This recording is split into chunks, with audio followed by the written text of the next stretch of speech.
বরগুনা ৬ উপজেলায় ১৯ বছর ধরে সেতু সংস্কার বন্ধ। তাই সংস্কারের অভাবে ভেঙে পড়েছে শতাধিক সেতু এবং ঝুঁকিপূর্ণ আরও ২০০ সেতু। প্রায় ঘটছে দুর্ঘটনা। সম্প্রতি হলদিয়া খালে লোহার সেতু ভেঙে ৯ জনের প্রাণহানির পর বিষয়টি আবার আলোচনা আসে। ওই ঘটনার পর সেতু মেরামতের আশ্বাস দিয়েছেন স্থানীয় সংসদ সদস্য। বিস্তারিত জানাতে বরগুনা থেকে যোগ দিচ্ছেন সহকর্মী আরিফ হোসেন। আরিফ, সংসদ সদস্যের আশ্বাসের পর সেতু সংস্কারে কি চোখে পড়ার মতো কোনো ধরনের অগ্রগতি দেখছেন কিনা?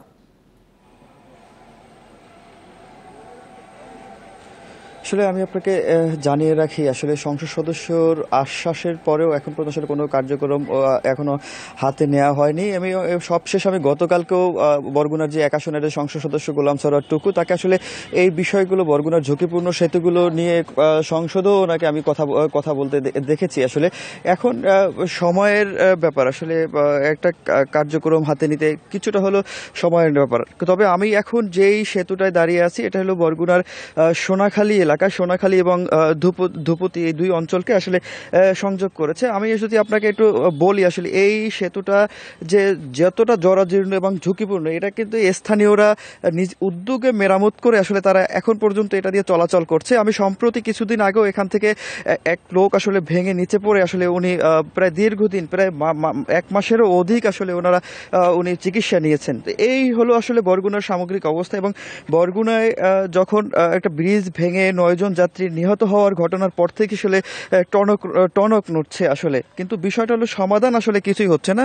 যেই ব্রিজগুলো এখন আমরা ঝুঁকিপূর্ণ প্রশাসন থেকে বলা হচ্ছে এবং আমরাও ঝুঁকিপূর্ণ দেখছি, এলাকার মানুষও বলছে, তো এই ব্রিজগুলো নির্মাণ হয়েছে 15 থেকে 20 বছরের মধ্যে। আসলে এত অল্প সময়ে কিভাবে এই ব্রিজগুলো ঝুঁকিপূর্ণ হয়ে গেল, আসলে সেই কোনো সদুত্তর আসলে সংশ্লিষ্ট দপ্তর মানে এলজিডির কাছে আসলে নেই। তো এই ঘটনা ঘটার পরে বরগুনার দুটি আসলে তদন্ত কমিটি গঠন করা হয়েছে। একটি গঠন করা হয়েছে ঢাকার স্থানীয় প্রকৌশলী অধিদপ্তর থেকে, যেটার 3 দিনের সময় ছিল, এবং বরগুনার জেলা প্রশাসক একটি তদন্ত কমিটি গঠন করেছে, যেই তদন্ত কমিটিটার মেয়াদ ছিল 7 দিন। আসলে গত শনিবার রাতে তদন্ত কমিটি গঠন করা হয়েছে।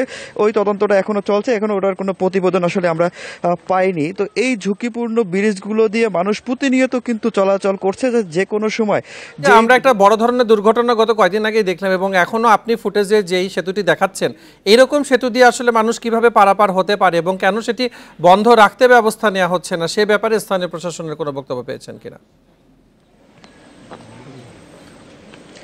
আসলে স্থানীয় প্রশাসনের এখন পর্যন্ত সে ধরনের স্পষ্ট যে আমি আশপাশে এখন এটা ঝুঁকিপূর্ণ ঘোষণা করা বা কোনো ধরনের প্রচারণা করা, কোনো ধরনের সাইনবোর্ড দিয়ে বিজ্ঞপ্তি টানানো, আসলে কোনো ধরনের ব্যবস্থাই কিন্তু আসলে নেই। আসলে সর্বোপরি এক কথা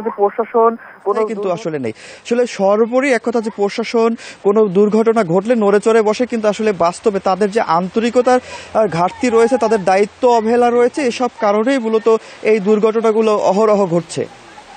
বরগুনা থেকে জানাচ্ছিলেন সহকর্মী আরিফ হোসেন।